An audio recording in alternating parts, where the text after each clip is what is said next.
안녕하세요, 최재천입니다. 오늘 여러분들과 함께할 신간 산책은요, 예술과 관련된 책 3권하고 그 다음에 책에 대한 책 혹은 문서에 대한 책입니다. 제가 먼저 여러분들께 소개해드리고 싶은 책은 세상을 바꾼 100가지 문서입니다. 근데 이제 문서 개념은 여기서 대단히 넓게 잡혀 있습니다. 이를테면 함무라비 법전, 그 당시는 뭐 종이 아니겠죠. 문서라고는 하지만 사실상 칙령인데 돌에 쐐기 문자로 새겨져 있는 거죠. 그 다음에 주간, 이를테면 맨 앞에 역경이 나옵니다. 역경은 주역이잖아요. 주역인데 이건 당연히 주간에 새겨져 있습니다. 요즘도 뭐 중국 다녀오시면 주간 선물로 사오시는 분들 계시잖아요. 두루마리 형태로. 근데 이 역경, 주역은 이런 식으로 이제 거기에 새겨져 있고, 또 그림으로 새겨져 있는 것도 있고, 또 인쇄되어 있는 것도 있고, 전부도 있고, 그 다음에 재밌는 건 트위터 있죠. 트위터 첫 번째로 보낸 트윗한 것, 이것도 이제 문서라고 되어 있는데, 하여튼 세상을 바꾼 100가지의 문서, 책, 활자, 기록, 뭐 이런 것들입니다. 우리나라 책 제목이 세상을 바꾼 100가지 문서, 그리고 영어 제목도 마찬가지입니다. 그래서 저는 먼저 그 생각을 했습니다. 한국사에서도 이런 식으로 100개의 문서를 만들어낼 수 있겠다. 그렇죠. 뭐 이를테면 팔조법금을 이야기하고, 그 다음에 직지심경을 이야기하고, 그렇죠. 그 다음에 독립선언문을 이야기하고, 그 다음에 이를테면 5.16 포고문도 이야기하지 않겠어요? 그런 방식으로 수많은 문서들, 역사적 기록들이 있는데, 세계사를 서술하는 방식은 여러 가지가 있잖아요. 그러니까 뭐 전쟁사로 하는 방법, 민중사로 하는 방법, 왕조사로 하는 방법도 있는데, 이건 철저히 서양의 입장에서 세계사적 의미가 있는 문서들을 다룬 겁니다. 그렇다고 동양을 소홀히 하진 않았어요. 이를테면 아까 맨 처음에 말씀드린 대로 역경이 들어가 있고, 그 다음에 손자병법이 또 들어가 있어요. 그 다음에 가장 최근에 이제 위키리크스도 있고, 그 다음에 죄송합니다. 맨 마지막에 에드워드 스노든 아시죠? 그 스노든 파일도 대단히 중요할 거고, 그 다음에 3차원 우주 지도도 있습니다. 이를테면 잘 아시겠습니다만 그 우주의 우주 쓰레기들, 여러분들 그 사진 보고 너무나 놀라신 적 많잖아요. 그런 것들도 있고, 그 다음에 재밌는 건 이라크 전쟁 결의안도 있는 거죠. 이를테면 한국 같으면, 우리나라 같으면 북한의 김일성이 남침에 대한 뭐 서명, 그렇죠. 6.25 전쟁 남침에 대한 서명 문서 같은 것이 있을 거고, 그 다음 우리는 전쟁 끝날 때 또 그런 게 있지 않겠어요?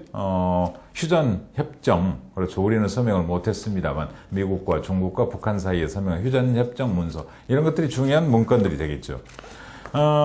제가요, 한 10여 년 전에 번역된 책인데, 이 책을 보고 집에서 한참 그 책을 찾다 못 찾아왔는데, 이런 겁니다. 세계사를 바꾼 뭐 10몇 권의 책이에요. 근데 이 책에도 혹시 똑같이 있나 뒤져봤는데 없어서 조금 서운했습니다만, 이런 게 있습니다. 하나는 영국 축구협회 규칙. 그렇죠. 얼마 전에 코파 아메리카 컵 했고, 그 다음에 유로 대회가 열리고 있는데, 럭비와 축구 사이에서 규칙을 대단히 고민하잖아요. 이를테면요, 전반전에는 손을 써요. 후반전에는 손을 안 쓰게 해요. 럭비와 축구가 만나는 과정이죠. 오프사이드는 어떻게 할 거고. 그래가지고 축구협회 규칙을 8가지인가 9가지로 1800년대 후반에 정하는 게 있는데, 그건 대단히 중요한 문건 같았어요. 그래서 그때는 뭐 이런 다큐멘터리를 그야말로 기록을 책이라고 하고 중요하게 다룬다 그랬는데, 여기는 도리어 이제 기록입니다. 기록이라고 되어 있습니다만 책이 들어있다는 말씀드리고, 그 다음에 또 하나 제가 그때 감명 깊게 읽은 게요. 산업혁명의 핵심이 에너지혁명입니다만 방직기계로 이어지잖아요. 그 수력을 이용해서 방직기계를 특허낸단 말이에요. 그 하그리브스라는 사람이 방직기계 특허를 낸 문서가 있어요. 이야, 이게 정말 중요하겠구나. 그때 읽으면서 저희들 뭐 독립선언문이나, 그렇죠, 미국 헌법이나, 그 다음에 마그나 카르타나 이런 것들은 누구나 집어낼 수 있어요. 그렇죠?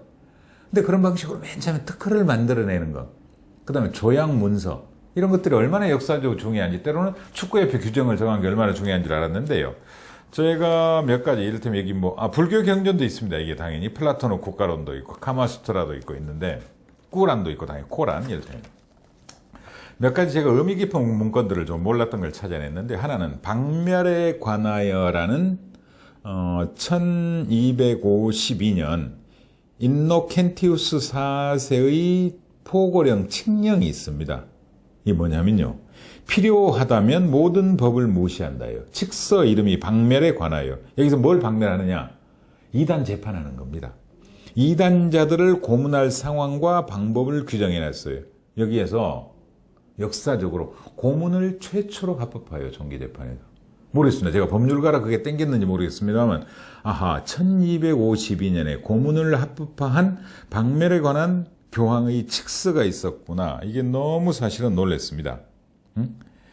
이를테면 온갖 고통스러운 처벌, 그 다음에 사지를 절단만 하지 않는다면 심하게 사용할 수도 있었고, 이를테면요, 국가 수반이나 통치자는 죽이거나 팔다리를 부러뜨리지 않는다는 것을 전제로 할 수 있도록 돼 있어요. 그래서 이게 마지막 문장이 뭐 있습니다. 수세기 동안 이어질 고통의 길을 열었다. 그렇죠. 얼마나 중요한 문건입니까, 역사적으로. 그 다음에요, 구텐베르크 성경. 고맙게 여기 이 이야기 나옵니다. 한국은 중국의 목판 인쇄를 활용한 최초의 국가였으며 개별 문자를 위한 금속 활자를 고안한 최초의 국가였다. 그리고 그 기술은 1377년 불교 기록인 직지심체 요절을 인쇄하는 데 사용됐다. 외국 학자들도 인정합니다. 다만 늘 말씀드립니다만 대중화되지는 못했죠. 근데 여러분 생각해 보세요. 한자가 총 몇 개입니까, 글자가? 한자는 조합이 불가능한 한자예요. 근데 영어는요, 조합이 가능합니다. 알파벳 20몇 개를 활자로 찍어놔봐요. 몇백 개 찍어놓으면 얼마든 A 갖다가 집어넣고 B 갖다 집어넣고 다시 A 갖다 집어넣고 그럼 쫙 펼쳐지잖아요. 근데 한자는요, 같은 한자가 별로 나올 리가 없어요. 그러니까 한자 활판을 만든다면 얼마를 만들어야 되겠습니까? 몇만 개를 만들어야 돼요. 어떤 한자 자자는 몇십만 개잖아요. 그럼 그 몇십만 개를 활자를 만들어야 돼요. 그래서 찾아서 집어넣어야 되거든요. 한글은 차라리 더 쉽죠. 그래서 한글 활판 인쇄는 쉽지만 어쩌면 중국의 활판 인쇄, 한자 금속 활자 인쇄는 어쩌면 태생적으로 그 보편성이 떨어지는 작업인지도 몰라요. 그 다음에 제가 늘 강조하는 이야기 있습니다만 유성 잉크가 그때쯤 이쪽은 개발돼요. 세게. 우리는 먹이잖아요. 그렇죠? 그 다음에 그때쯤 이태리에서 최고급 종이를 개발을 해요. 그때 우리는 한지예요. 그 한지가 물론 지금도 우수합니다만 오래가고 화학약품 안 쓰니까 그 금속 활자를 똑같이 만들더라도 우리는 직지심체 요절을 만들고 이쪽은 구텐베르크 성경을 만드는 것을 만들었습니다만 종이의 뒷받침, 잉크의 뒷받침, 그 다음 글자꼴 자체가 갖는 보편성 이런 것들이 뒷받침이 돼야 되는 겁니다. 그래서 문화가 보편성을 갖기 위해서는 그런 여러 가지 어려운 주변적인 상황 여건들도 고려해야 된다는 거고요. 재밌었는데 우리가 제가 늘 이야기합니다만 이를테면 타자기는 피아노에서 아이디어가 왔죠. 김은 일본 사람들 우리 종이 만드는 걸 보고 종이 펼치는 거 보고 김을 만들거든요. 근데 여기서 재밌는 거 찾았습니다. 활판은 눌러야 되잖아요. 근데 이건 와인 압착기 있죠. 포도를 따다가 이제 줄기는 다 버리고 포도를 쫙 누르면 이제 그 포도액이 쫙 빠져나오고 그걸 가지고 발효를 시키잖아요. 그 와인 압착기에서 찍어내는 이 기술은 발견을 했다 이겁니다. 그래서 재밌어서 저도 줄을 그어 놨습니다. 그 다음에요. 한두 가지만 더 소개해드리고 싶은데요. 아람브라 칙령, 아람브라 궁전 아시죠? 스페인에. 그러니까 이를테면 통일하잖아요. 이제 그래가지고 그 여왕과 이사벨라 여왕과 그 왕이 결혼을 해가지고 그걸 맨 처음에 상징하는 의미에서 1492년에 콜럼부스를 쭉 보내잖아요. 그리고 이제 쭉 가다, 그때죠. 1492년에 이제 에스파냐 카톨릭 연합 왕국의 페르디난드와 이사벨라는 왕국 안의 유대인들이 그리스도교로 개종하지 않는다면 모두 축출하겠다는 칙령을 공포했다. 불관용의 역사의 이정표가 되는 사건이다. 그렇죠? 유대인이 저질렀다고 주장되는 범죄 목록을 발표하고 그 다음에 이제 내쫓는 거죠. 근데요, 아시다시피 콜럼부스도 사실은 유대인 조상을 두고 있잖아요. 그래서 이 칙령에 대해서 잘 알고 있었어요. 빨리 떠나버린 거죠. 여기서는 그런 의미를 써놨어요. 그 다음 더 놀라운 건 바티칸은요 1968년에 아람브라 칙령을 철회했어요. 재밌죠? 1968년에야. 그 전에 나치즘이 있었잖아요. 37년 이때부터. 그렇죠? 2014년에 에스파냐 정부는 1492년으로 올라가서 유대인들에 대한 유감스러운 대우를 공식적으로 인정했어요. 그러니까 불과 몇 년 전에 아메리카 인디언들의 대학살에 대해서 미 의회가 죄송하다는 결의안 만들잖아요. 역사라는 게 그런 겁니다. 이미 다 죽었지만요. 어찌됐건 1492년 3월 30일에 이사벨라 여왕의 주도로 칙령에 서명했고 그때부터 쫓아내버린 거죠. 그래서 한편으로는 다른 한편 유대인들이 그 동네의 지식과 상업과 이런 것들을 많이 잡고 있었잖아요. 그 관용성 다 어디로 갑니까? 사실 네덜란드로 올라갑니다.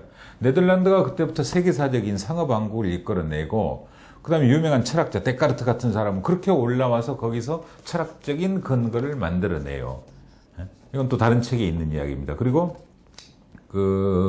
타이거맘으로 유명한 예일대 법대 교수하고 있는 분 있잖아요. 그 양반은 이 관용의 원칙이야말로 세계사의 리더가 되는 핵심 원칙인데 스페인의 이 불관용 원칙이 스페인을 어느 순간 어둠 속으로 몰아넣었다. 이런 식으로 쓰기도 해요. 그 다음에 이제 또 제가 특별히 이 100개 중에 재밌는 거, 그레고리우스력, 그레고리 달력. 이것도 재밌잖아요. 달력을 쭉 가다가 날짜를 열 몇 개를 줄여야 돼요. 그 다음 부활절이 달라져야 돼요. 근데 날짜를 받아들이기 쉽겠습니까?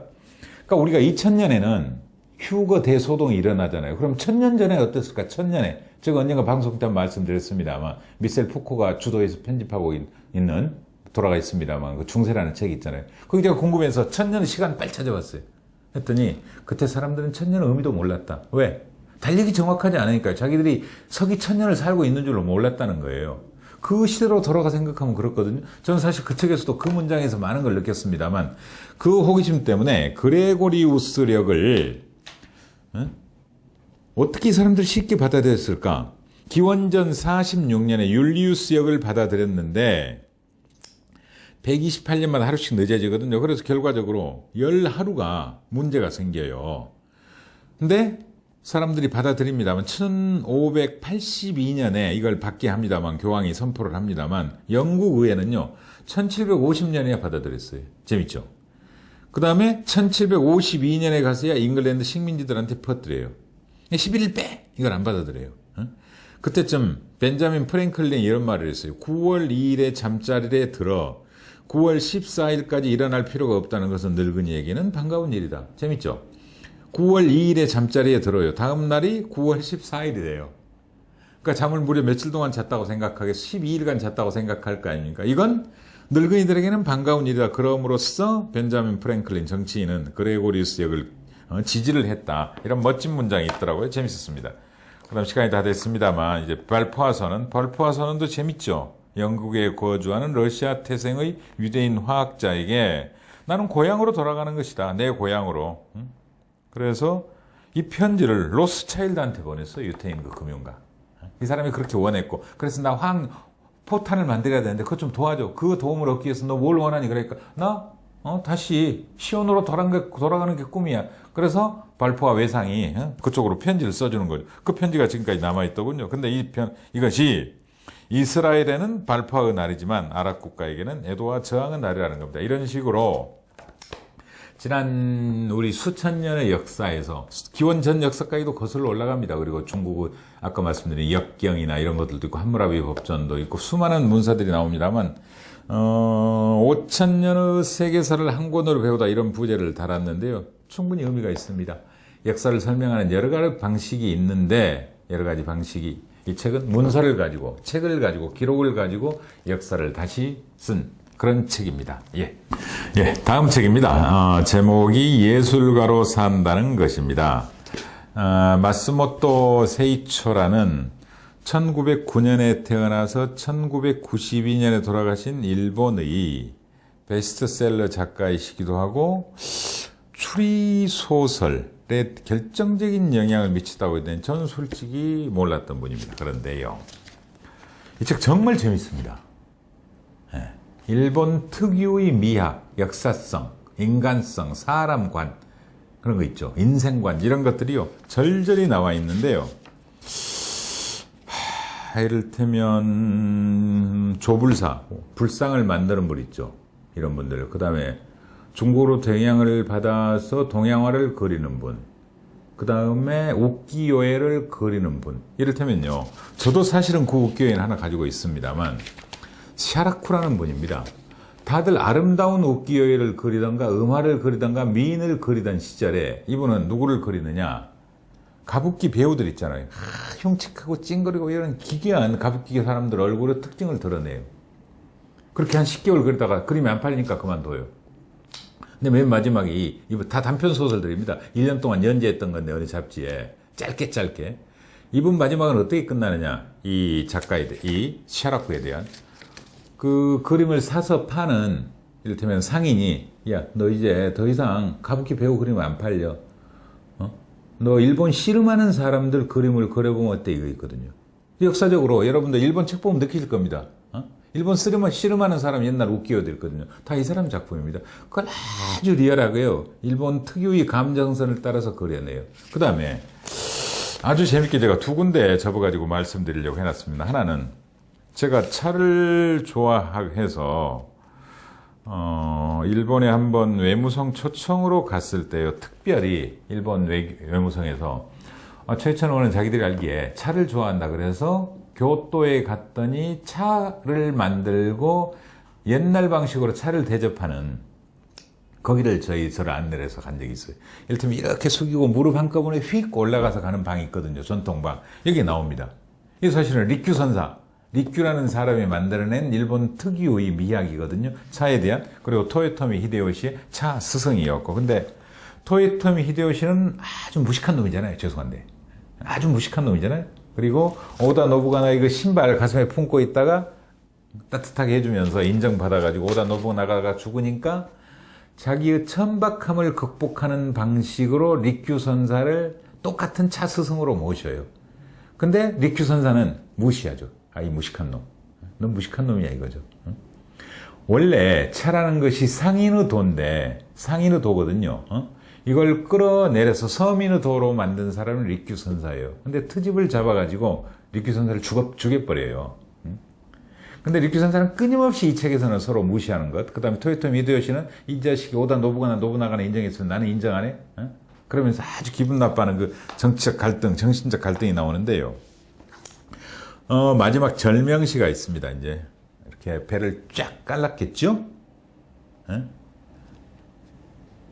그 다음에 제자가 확 이제 목을 잘랐겠죠? 고통스럽게. 그 다음에요. 이건 읽어드릴게요. 그래서 일단 칼을 내려놓고, 이 부분 읽을게요. 리큐는 배에 단도를 찔러놓고 왼쪽에서 오른쪽으로 그었다. 피가 넘쳐나왔지만 나이 탓에 완력이 부족해 숨만 헐떡일 뿐 뜻대로 그어지 않았다. 그래서 일단 칼을 내려놓고 아랫배에 뚫린 상처 속으로 손을 집어넣어 내장을 끄집어내고, 리큐 선사 이야기입니다. 피가 뚝뚝 떨어지는 것을 천장에 매달린 고리에 걸었다. 내 내장을. 분노에 겨운 행동이었다. 다시 칼자루를 쥐었지만 이미 배에 꽂을 기력이 없었다. 뒤에서 대기하던 아와지 태수 맡기다가 칼을 내리쳐서 나를 죽여줬다. 이거거든요. 일본 특유의 미학 느껴지시죠? 죽음까지, 저주까지도 특유의 소설입니다. 다만 절명 19. 인생 75호라. 이 내 복음으로 이 몸과 함께 조상과 부처마저 다 죽이리. 손에 익은 장도를 빼들고 이제 이 몸뚱이 하늘에 던지리. 오시죠? 와닿죠? 일본 느낌. 자, 리큐 선사가 죽었어요. 리큐 선사가.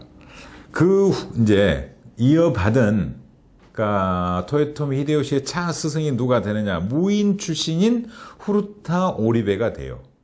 자, 토요토미 히데요시가 리큐란 놈의 차는 결국은 상인의 차다 이런 식으로 무시해요. 상인의 다도 그랬다면 그랬다. 다도는 본래 무로마치 쇼군가에서 번성한 것이다. 죄송합니다. 원래 쇼군가에서 번성한 거죠. 차를 만들 때는 신분이 높은 자는 에보시 모자를 쓰고 또는 삼배 옷을 입는 것이 규칙이다. 본래 무가의 문화였다. 근데 이걸 상인으로 가져온 거죠. 상인 중에서도 아주 낮은 서민의 걸로 가져낸 거죠. 세상에 혼란이 있더라. 그 문화가 신흥부유 계급인 사카이의 상인들 손으로 넘어가요. 이 상인들의 차 문화를 리큐는 서민용으로 만들어내요. 근데 이게 기분 나빴던 거죠. 토요토미 히데요시는. 그래서 이 후루타 오리베는 사카이 상인들의 일탈된 다도를, 그러니까 쇼군들의 차 문화가 다시 상인들의 차 문화로, 다시 서민의 차 문화로, 이걸 자기는 무가풍으로 되돌린다고 생각을 했다. 완성된 리큐 예술에 대한 공략점은 바로 이것이라고 생각했다. 요시, 내가 이 일을 한다 이거죠. 오리베는 무릎 위에 천목다운 깜해가지고 그 점 쪽쪽 있는 다완 아시죠? 이게 다 식은 것도 잊은 채 앉아있었다. 가슴의 박동이 들릴 만큼 기분이 고양되어 있었다. 그러니까 리큐 편에서는요, 토요토미 히데요시와, 그러니까 문과 무의 갈등, 서민과 어설픈 귀족과의 갈등을 그렸네요. 근데 여기서는요, 리큐의 제자이면서도 은근히 리큐를 극복하고 싶었겠죠. 그 감정선을 그려내요. 또 앞부분은요, 아버지가 유명한 불상을 만드는 분이에요. 근데 그 아들이 제자가 돼서 받아요. 근데 아버지가 또 다른 제자.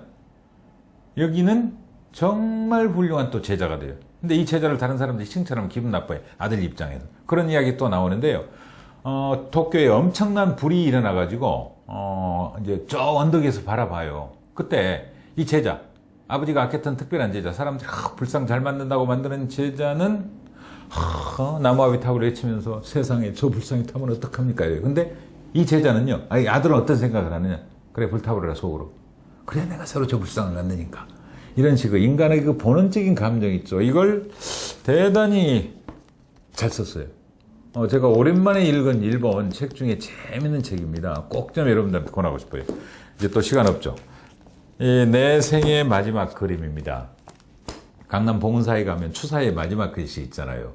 그래서 어린 시절로 되돌아간 글씨다. 아주 어릴 때 뛰어놀던 6, 7살 때 그런 글씨로 돌아갔다. 이렇게 이제 학자들이 평을 하는데요. 그럼 세계적인 다른 분들은 어땠을까? 이를테면, 그렇죠? 아시죠? 고야. 고야는요, 80을 넘긴 말년에 검정 콩테로 일정의 자화상을 남겨요. 이게 자화상입니다. 근데 제가 그림책을 많이 봤는데 왜 지금까지 이 그림을 주의 깊게 안 봤나 모르겠어요. 그리고 옆에 뭐라고 썼냐? 나는 아직 배우고 있다 이렇게 썼어요. 말년의 마지막 글입니다. 이 천재는 8을 넘긴 말년에 검정 콩테를 일정의 자화상을 남겼다. 텁스로 간 머리카락과 긴 수염이 모두 하얗게 센 노인이 등을 구부린 채 양손에 지팡이 2개를 짚고 간신히 서 있다. 배경은 어둡고 깜깜하지만 두 눈은 아직 번뜩이고 있다. 이 그림의 제목은 나는 아직 배우고 있다. 이 작가는 뭐라고 썼냐? 고야 만세! 이렇게 썼어요. 맨 마지막 문장. 저도 그런 느낌이 들었어요. 그 다음에요. 여러분들 잘 아십니다만 이렇게 평화롭고 서민을 그렸잖아요. 원래 그림은 신을 그리다가 왕족을 그리다가 귀족을 그리다가 드디어 평민을 그리기 시작하거든요. 그래서 밀레가 역사적으로 가장 의미 있는 건요. 보통 사람을 그리기 시작한 사람이 자연을 그리기도 시작했지만 어떻게 이런 이삭 줍는 사람이 그림의 모델이 될 수 있습니까? 그렇잖아요. 법당에 있거나 기독교 교회에 있어야 되는 그림들이 있잖아요. 원래 신을 그리는. 근데 이 그림을 그렸단 말이에요. 근데 이분이 마지막 돌아가실 때는 어떤 그림을 그렸느냐? 이런 그림을 그려요. 아주 격렬한 그림입니다. 비둘기들이 와서 이 곡식들을 다 먹어버리니까요. 비둘기들이 몰려있는 있죠. 거기 가서 갑자기 불을 확 비춰요, 횃불을. 그러면 순간 잠자고 있다가 비둘기들이 눈이 멀잖아요. 그렇죠. 불 확 비추면 그냥 안 보여 이러잖아요. 새들도 그렇거든요. 그때 막 방망이로 쳐서 죽여요. 이렇게 과격한 그림을 그려요. 재밌죠? 재밌잖아요. 무섭잖아요. 그 다음에 저희들은 공부할 때 베르메르라고 했는데 요즘 페이르메르 이렇게 해서 영 발음이 따라가기 어렵습니다만 페르메이르 이렇게 따라갑니다만 진주 귀걸이를 한 소년, 특히 일본 사람들이 아주 좋아합니다. 이 작가가 일본 작가인데 역시나 페르메이르를 안 넣을 수가 없겠죠. 일본이 너무 좋아해요, 이 페르메이르를. 근데 만년 작품은 대단히 떨어져요. 그래서 가짜라는 설이 있어요. 근데 이 사람은 뭐라고 표현했느냐? 이 작가는 진품일까? 아니면 혹시 그러는데 난 잘 모르겠다. 진품인지 아닌지. 그러면 위작이냐? 가짜냐? 이거 판단하기 어렵다. 다만 이런 사람들이 있어. 많은 연구자는 페르메이르 솜씨가 죽기 몇 년 전부터 조금씩 떨어졌으면 이는 어쩌면 병에 걸린 탓일 수도 있다고 한결같이 말한대요. 그렇겠죠. 그러므로 그 마지막에 이렇게 멋진 예를 들어요.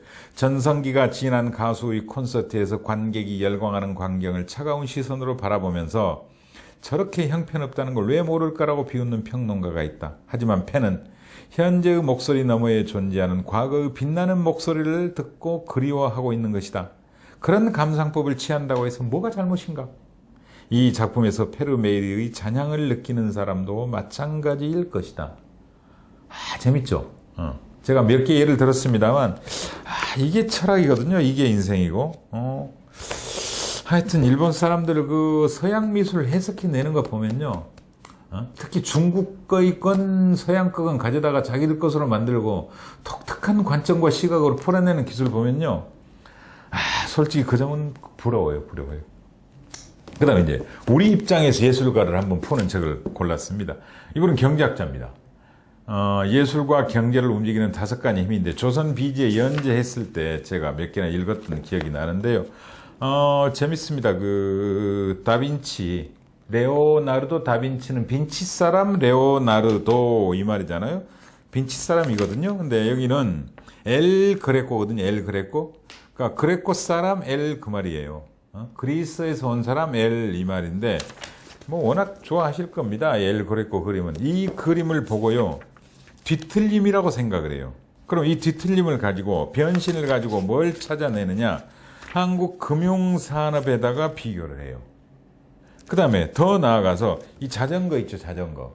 이 앞바퀴 자전거가 나중에 이 충격을 어떻게 흡수할까 하다가 뒷바퀴가 큰 게 안전하거든요. 타이어가 없을 때는. 던롭이란 사람이 테니스공이나 골프공이나 다 던롭이 만들잖아요. 이 던롭이란 사람이 처음에는 철이나 나무로 만든 뼈대를 고무로 감싸는 수준이었다가 나중에 공기 빠진 축구공에다가 바람을 넣었다가 아이디어를 얻어서 타이어 안에 공기를 주입하는 공기 주입식 타이어를 만드는데 이때부터 이게 커졌다는 겁니다. 이런 식으로 이 뒤틀림의 미학을 가지고 우리는 빈폴 자전거라고 생각하는 이 자전거를 어떻게 극복해내고 그 다음에 금융 본연의 동물적 특성을 거세당하고 식물로 변해가는 관치금융에 시달리고 있는 한국 금융의 위기 이런 것들을 또 이야기를 해요. 그래서 대단히 융합적입니다. 융합적. 그래서 5가지 힘을 이야기를 합니다. 중력과 반중력, 그 다음에 생명력, 원형력, 재정의력, 투시력 이 5가지를 가지고 경제학자가요. 자기가 좋아하는 그림과 그 다음에 이 시대의 철학과 그 다음에 이 시대의 경제학을 가지고 설명을 해야 돼요. 대단히 독창적인 시각입니다. 다만 낯설죠. 예, 다만 낯설어요. 저도 조선비주 읽을 때도 이럴 수도 있나 했지만 그렇게 연결 수도 있고 독특한 시각이 있다. 그렇게는 생각을 하지만 이게 과연 보편성을 얻을지에 대해서는 아직은 자신 없습니다. 그럼에도 불구하고 모든 그림은 각자의 눈으로 해석돼야 되거든요. 저도 법률가는 늘 법률적으로 그림을 해석하는 못된 버릇이 있거든요. 근데 이분은 경제학자라 경제적 관점에서 현실 학문을 연구하는 학자의 관점에서 그림을 갖다가 다시 풀고 다시 재해석할 수가 있거든요. 그래서 우리도 이런 독창적인 시각과 눈을 가진 학자들이 많이 나와야 되는 거고 예술을 예술가들만이 즐길 수 있는 건 아니잖아요. 그런 점에서 대단히 의미 있는 책이라고 생각을 해서 분야와 시공을 종횡무진 넘나드는 놀랍고 거침없는 전방위적 지적 탐험 이렇게 썼는데 그런 관점에서 여러분들께 한번 권해드리고 싶었습니다. 김형태 박사님의 예술과 경제를 움직이는 5가지 힘, 그 다음에 일본 교수님의 내 생의 마지막 그림, 그 다음에 일본 소설가의 일본 예인들의 삶을 중세시대 때 예인들의 삶을 다룬 예술가로 산다는 것, 그리고 세상을 바꾼 100가지 문서 이 4권의 책을 가지고 여러분들과 함께 했습니다. 다음 시간에 뵙겠습니다. 고맙습니다.